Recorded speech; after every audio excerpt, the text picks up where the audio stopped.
You just look wherever you want. Okay, man. cool. Okay. Whatever you want to do, it's totally laid back. Look at you, because I don't want to look. Greetings, folks. Welcome back to the Jason Damico Show. We are here live, in a sense, at the fabulous Hilton, downtown Harrisburg, Pennsylvania, at the Millennium Music Conference 24th Annual. And I've got my very good new friend, Mr. Lou Plaia, co-founder, creator of ReverbNation. Yep. We bow. But really, I mean, before we get going, thank you so much for what you've done for the independent artist community. We've been with you guys for 12 years and counting with a profile. Love the platform. Thank you. Thank you so much. Let's just, I mean, we've got 5 or 10 minutes here because we've got a bunch of folks coming in and out. But what was the inspiration as far as how did you guys get this started? The hustle, you know, the day-to-day back when this in the beginning stages. If you could just expand on that for a little bit. I guess it was, so I come from the label side. I worked 16 years at Atlantic Records. And we did, you know, we used to do artist development and things like that. And it kind of went away in the, I guess, late 90s, 2000s, early 2000s. And then when they shut down the label imprint I was at, I was there for 4 years, Lava Records. They shut us down. I didn't know what to do. I mean, you know, what do I do? All I know is music business. Yeah. So I went back to an idea I had is why don't we give every artist in the world, all 200,000 of them. I had no idea it was like 10 million of them. You know, whatever. I thought there was like 200,000. What if we give them all these basic tools just to do what, you know, what bigger artists do? Give them an email system, give them an electronic press kit, give them a website, you know, not a web page on our site, but like give them abilities to build their own website, little things like that, offer them opportunities, you know, let me cut deals with festivals and magazines to get features, and, you know, they can't call Warped Tour or something like that and get slots, but I can, because I have relationships with them. Yeah.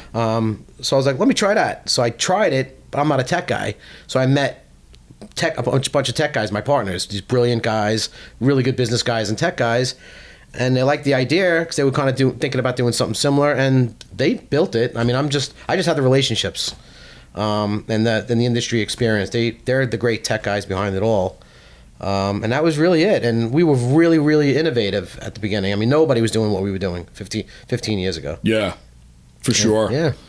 What would you say right now is the biggest trend that's I mean, and it's such a huge question to ask, it's monolithic question to ask, because things are changing every day, right? And it can be very overwhelming for the artist, for the manager, for whoever's on the team of the creative and the business as an organization.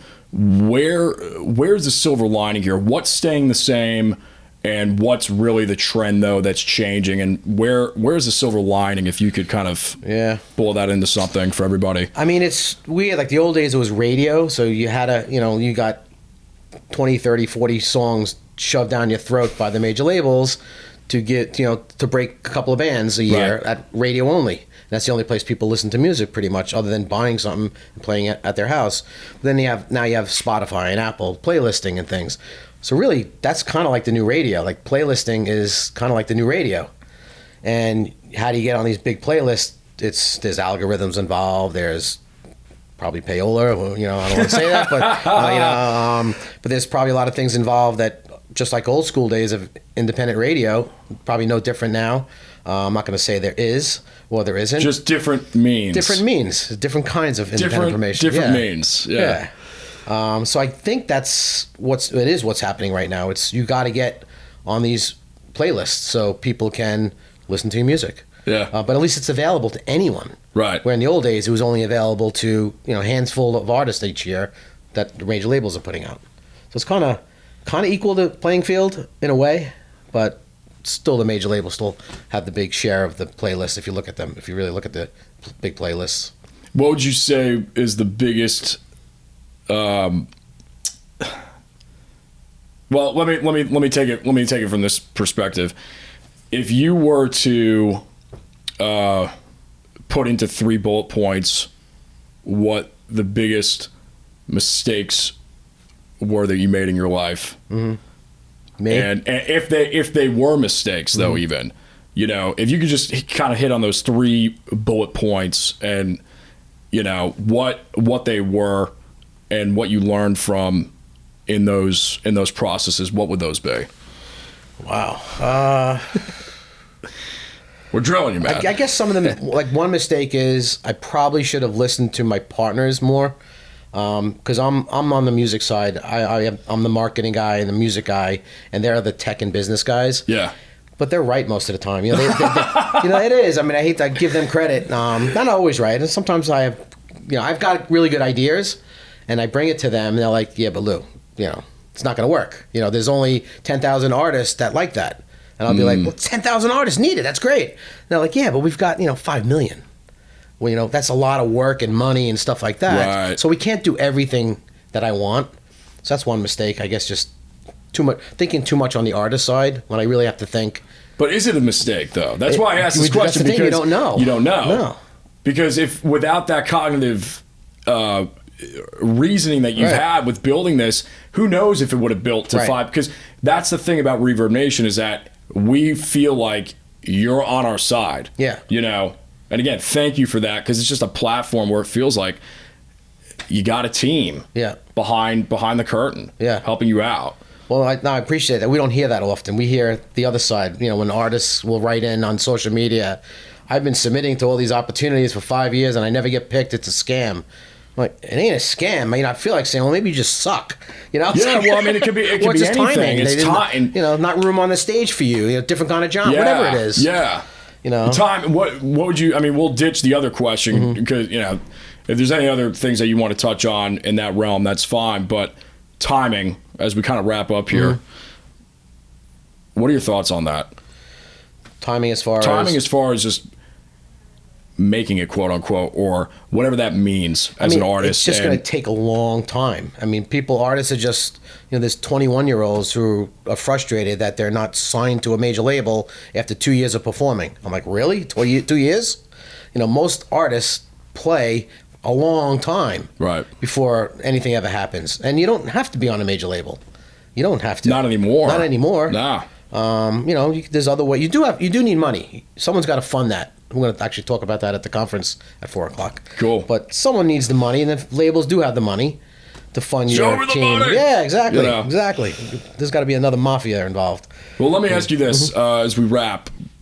If you go back in time to your 15-year-old self, knowing what you know now, what would you tell him as a piece of advice? Oh, I guess, keep doing what you really, really want to do. Yeah. Like as an artist, I mean, just think of the biggest bands you love, Beatles, Elvis, whatever generation it was, they were all turned down so often. They would never be the Beatles if they just quit. They would never be Elvis, after they got turned down, if they just quit. That's great. I mean, it's just keep doing it. What were some of your favorite influences, like as a music lover, Frank Zappa. Love Frank Zappa. Can we show that real quick? I love that. I don't know which camera. It'll probably be on that camera over there. You are what you is. I hate fakes. I hate fake people. That's kind of like what that was about. I love it, man. And Zeppelin, I guess those are my two favorites. Yeah. Zeppelin, two different kinds of bands, but I'm actually going to see Dweezil Zappa next week.